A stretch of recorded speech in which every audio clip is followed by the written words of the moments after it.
لصرت صقار وناوي على الطير، ومولعك ربي بحب الصقارة،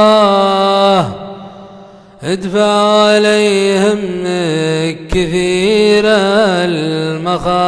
المخاسير، ولا يربح اللي ما خسر بالتجارة.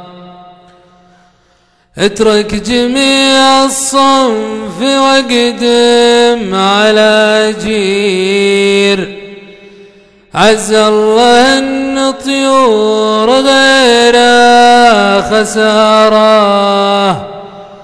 يعجبك في وصفه ويوم انه يطير، وراعي الولع يشتاق له في طياره. يا ابو بدر عن وصف غيره ترى غير، ومن السطر تقدح عيونه شراره، يعطيك ابو فهود وصف وتقرير، يسأل عنا يعطيك موجز اخباره.